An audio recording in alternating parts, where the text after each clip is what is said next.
सुप्रभात साथियों, आज हम संजीव निगम जी द्वारा रचित व्यंग मान ना मान मैं तेरा मेहमान कक्षा 8वीं क्लास की दूसरी इकाई का तीसरा अध्याय ये पढ़ने जा रहे हैं। साथियों, मेहमान एक ऐसा शब्द है जो सुनकर हर वक्त खुशी लोगों को नहीं होती।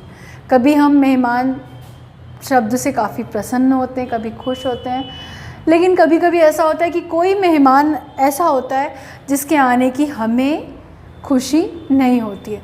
इसका कारण ये होता है कि उस व्यक्ति का, जो मेहमान है, उसका बर्ताव कैसा है, उसका सलीका कैसा है, वो किस प्रकार का इंसान है, इन सभी बातों पे उसका आना हमारे लिए खुशी सुखदायक है या नहीं, ये निर्भर करता है। तो साथियों, मेहमान बनना और मेहमान नवाजी करना दोनों ही काफ़ी सलीकेदार कार्य है और ये इस काम को करने का तरीका होता है। तो इसी के ऊपर ये व्यंग हमें संजीव निगम जी ने प्रस्तुत किया है इस पाठ में। वो ये बताना चाहते हैं कि एक मेहमान कैसा होना चाहिए और भारत में मेहमानों के संबंध में किस प्रकार का जो वातावरण है, जो परंपराएं हैं, वो उसके बारे में हमसे चर्चा करना चाहते हैं। तो देखते हैं संजीव निगम जी जो हैं इस व्यंग के माध्यम से हमसे क्या कहना चाहते हैं। इतिहास गवाह है कि सिकंदर महान से लेकर मुझ तक हर महान आदमी के शौक भी महान होते हैं। वो खुद को व्यंग करते हुए महान कह रहे हैं। हम महान लोगों को दूध की बोतल पीने के दिनों से कुछ ऐसी आदत पड़ जाती है कि कोई भी काम सामान्य ढंग से नहीं कर सकते। आखिर पूरी दुनिया की निगाहें हम पर जो लगी रहती हैं। कोई शौक भी पालते हैं तो ऐसा कि लोग कहें शौक हो तो ऐसा, वरना ना हो। तो साथियों, इस व्यंग के माध्यम से जो रचनाकार है वो ये कहना चाह रहे हैं कि बचपन से ही उनके अंदर महानता जैसा गुण है और वो ये कहते हैं कि जो लोग महान होते हैं वो बचपन से ही उस दिशा में चलते हैं। बिल्कुल वैसे ही वो भी थे। हाँ, और उनका शौक जो होता है, जो लोग महान होते हैं वो बचपन से ही, छोटेपन से ही पालने में होते हैं। तब से, उस वक्त से उनका रहन सहन कुछ ऐसा होता है कि लोग कहें शौक हो तो ऐसा हो, वरना ना हो। इसके बाद अब महान सिकंदर जैसों को तो खामखा की लड़ाई झगड़ों से फुर्सत नहीं थी, जो अपने शौकों को भली भांति पाल पोस सकते। उसके उल्टे मुझ बंदे के पास अपने शौक को हरा हरा चारा खिलाकर पालने का टाइम ही टाइम है और इसीलिए हम अपने शौक का जी भरकर आनंद लिया है। साथियों, वो ये कहना चाह रहे हैं कि सिकंदर महान जो थे, एक बहुत योद्धा थे, आप सभी जानते हैं। तो सिकंदर जो थे उनको तो फालतू के लड़ाई झगड़े, उनका कहना है ख्वामख्वा मतलब बेवजह, अकारण जो होता है, तो वो उन्हें व्यंग करते हुए कह रहे हैं कि अकारण वो जो लड़ाई झगड़े करते थे उससे उन्हें फुर्सत नहीं थी कि वो अपने शौक़ के बारे में सोचते, बल्कि मुझे अपने शौक़ को पालने पोसने का भरपूर टाइम है, अर्थात तो पूरी तरीके से फ्री हैं। अब देखते हैं कि उनका शौक़ क्या है। अपना शौक़ है मेहमान बनने का, बहुत ही उम्दा शौक़ है। जी हाँ, हमारी हिंदुस्तानी सभ्यता की एक बड़ी प्यारी अदा है मेहमान नवाजी। हमारे यहाँ लोग मेहमान को अलौकिक भगवान का लौकिक रूप समझते हैं, इसलिए खुद चाहे महंगाई के दौर में बिना शक्कर की चाय पिएं, पर मेहमानों को मधुमेह का मरीज होने तक की सीमा तक मीठा खिलाते हैं। साथियों, अपने जो रचनाकार हैं उनका शौक़ है मेहमान बनने का, और अब आप जानते ही हैं हम सभी हिंदुस्तानी हैं और हिंदुस्तान में मेहमान नवाजी जो है वो काफ़ी परंपरागत है और हमारे यहाँ रिवाज है कि कोई भी आए मेहमान के रूप में तो हमें उसका स्वागत ही करना होता है। मेहमान नवाजी का अर्थ यही है कि आए हुए मेहमान का स्वागत सत्कार करना, अतिथि यानी कि मेहमान, उनका स्वागत करना।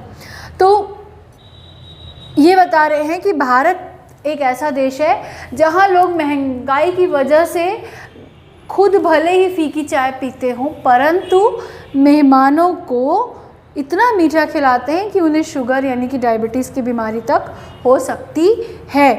इसका कारण वो ये बता रहे हैं कि यहाँ मेहमान को अलौकिक भगवान का लौकिक रूप माना जाता है।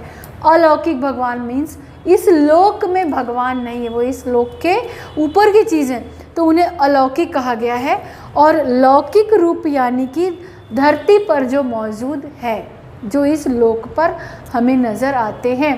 तो साथियों, हमारे भारत में मेहमानों को भगवान का रूप कहा जाता है कि डायरेक्ट भगवान तो हमारे सामने प्रकट होंगे नहीं, पर मेहमान के रूप में वो हमारे यहाँ आते हैं। और जब भगवान की बात आती है तो भगवानों की हम पूजा करते हैं, बिल्कुल वैसे ही मेहमानों को हम पूरा सत्कार उन्हें देते हैं, पूरा सत्कार उनका करते हैं, ताकि भगवान जो है वो नाराज़ ना हो।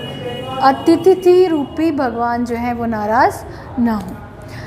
देखा जाए तो हमारे देश में बड़ी फ्री स्टाइल टाइप की मेहमानदारी होती है। कोई बंधन नहीं, कोई रोक टोक नहीं। आप रात 12 बजे भी जाकर अपने मेज़बान का दरवाज़ा खटखटा सकते हैं। साथियों, काफ़ी अच्छी बात कही है इन्होंने कि हम, ये बात वास्तव में है कि आपको किसी के यहाँ जाना है तो यदि आप लोकल में एक ही शहर में जा रहे हैं तब तो आप समय के बारे में सोचेंगे, परंतु आपको दूसरे शहर जाना है तो नेचुरली ट्रेन के टाइम, बस के टाइम और उनके आधार पर आप दूसरे शहर में पहुंचेंगे।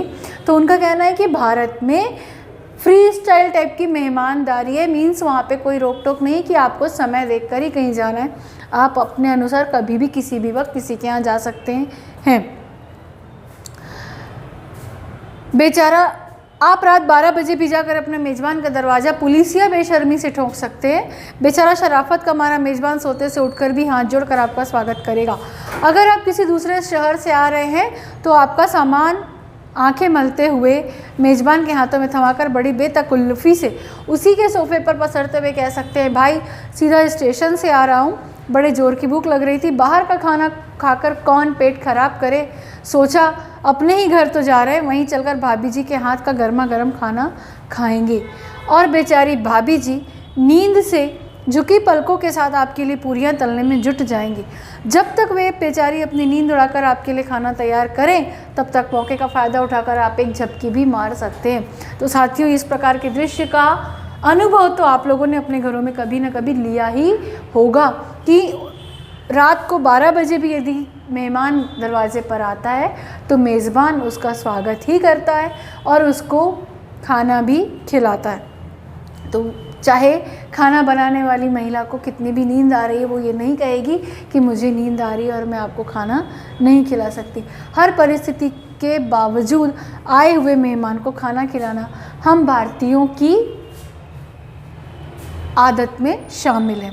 तो साथियों, वो ये कह रहे हैं कि आप रात को 12 बजे पुलिसिया अंदाज में दरवाज़ा ठोक सकते हैं। साथियों, पुलिसिया अंदाज ये कहा गया कि पुलिस को किसी भी वक्त किसी के भी दरवाजे को नॉक करने का हक होता है, कोई कारण हो तो ही। तो वो ये कह रहे हैं कि आप उसी तरह आप उनका दरवाज़ा रात को 12 बजे भी खटखटा सकते हैं और उनके यहाँ जाएंगे। और क्योंकि मेज़बान जो है वो शराफत का मारा अर्थात संस्कारों से ग्रसित है, संस्कार है उनके पास, और वो अपनी सभ्यता का परिचय देते हुए मेहमानों का स्वागत करने ही वाले हैं। तो साथियों, आप देख रहे हैं किस प्रकार संजीव निगम जी मेहमानों के बारे में अपनी